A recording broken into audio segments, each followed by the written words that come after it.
இது வணிக நோக்கில் கட்டப்பட்டது. ஒரு 50 அடி தான் அந்த சாலை வந்து அகலம் இருக்கு. ஆம்புலன்ஸ் வந்து அவுட்டா போக முடியாது. போக்குவரத்து சமூக வலைதளத்தில் வைரலாக அது போடுறாங்க.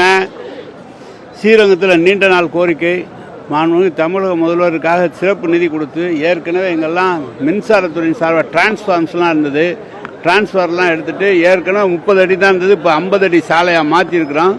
இதே ஒரு போக்குவரத்து காவல்துறை அவர்களோடு பேசி ஒரு பக்கம் போவது போல் டிராபிக்லாம் இடைஞ்சல் இல்லாமல் பண்ணிருக்கான். ஒரு காலப்போக்கில் அதுக்கு என்ன உள்ள நடவடிக்கை எடுக்கலாம் சார். ரொம்ப இடைஞ்சலா இருந்தால் வேற நடவடிக்கை எடுக்கலாம். சொல்லுங்க.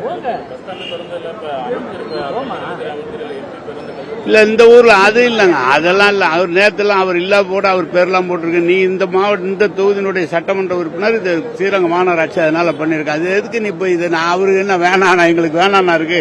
அதான் இல்ல எது ஏங்க நான் திருச்சிக்காரன், என்ன டெல்லி கேள்வியில கேக்குறீங்க? திருச்சிக்காரன் என்ன எதுங்க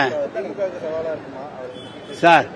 நீங்க ஏதாவது பிட்டு போடுறதுக்கு இப்ப என்கிட்ட கேள்வி கேட்டுக்கிறீங்க. திமுக கூட்டணிங்கிறது அசைக்க முடியாத கூட்டணியாக இருந்து கொண்டிருக்கிறது. இதுல மாண்புமிகு தமிழக முதல்வர் கூட்டணியை சிறப்பாக கையாண்டு கொண்டிருக்கிறார்.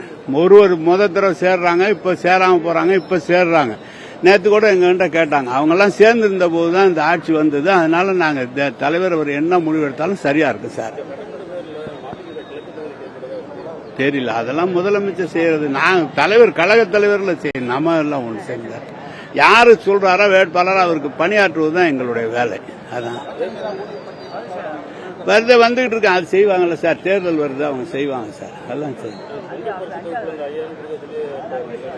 அவர் கொடுத்தாரா? 1000 ரூபாய் கொடுத்துட்டு 5000 கொடுக்க சொன்னார் தலைவர். அவர் கொடுக்கல. நம்ம தலைவர் தான் 4000 சேர்த்து 5000 கொடுத்தாரு. இப்ப போன வருஷம் கொடுக்கல, 3000 சேர்த்து கொடுத்திருக்கிறாரு. பெண்களுக்காக பல்வேறு திட்டங்களை செயலாற்றி கொண்டிருக்கிறார். மகளிர் உரிமை தொகையை சேர்த்து 17 லட்சம் பேருக்கு சேர்ந்து கொடுத்திருக்கிறார்.